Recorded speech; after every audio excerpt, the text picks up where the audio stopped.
Hello बच्चों, तो चलिए इस प्रश्न को पढ़ते हैं। एक लंबे ऊर्ध्वाधर तार में 5 एम्पियर की धारा नीचे से ऊपर की ओर को बह रही है। यह तार 0.020 वेबर प्रति मीटर स्क्वायर के एक समान क्षैतिज चुंबकीय क्षेत्र में है, जिसकी दिशा उत्तर की ओर को है।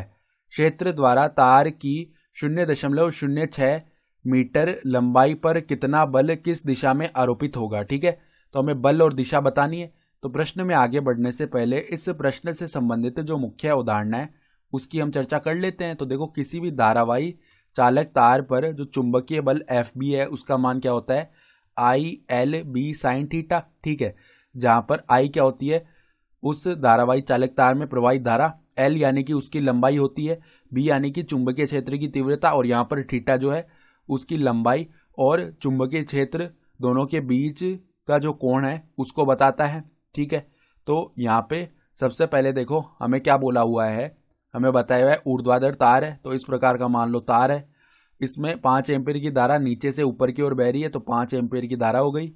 और देखो यह तार इस एक समान क्षैतिज चुंबकीय क्षेत्र में जिसकी दिशा उत्तर की ओर है।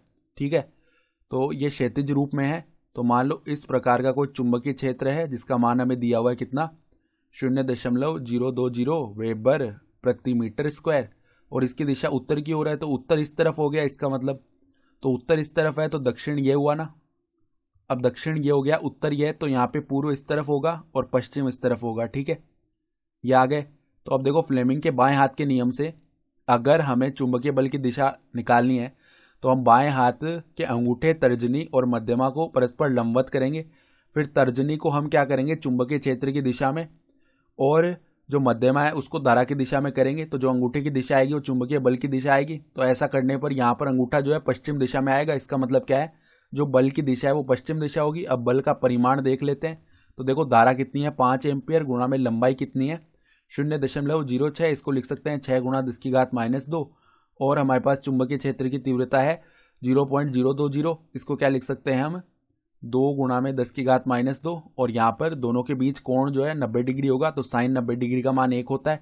तो अब देखो इसका मान क्या आएगा, 5×5 = 30 हो जाएगा, 30 गुणा 2 यानी कि 60 गुणा में 10⁻⁴। तो इसको हम किस प्रकार लिख सकते हैं, 6 गुणा में 10⁻³ न्यूटन। ये आ गया बल, और इसकी दिशा किस तरफ आएगी, पश्चिम की ओर। ठीक है, तो पश्चिम की ओर, ये हमारा उत्तर हो गया।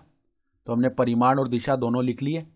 ठीक है, ये हमारा उत्तर आ गया। तो आशा करता हूँ कि आपको ये प्रश्न समझ में आया होगा। धन्यवाद।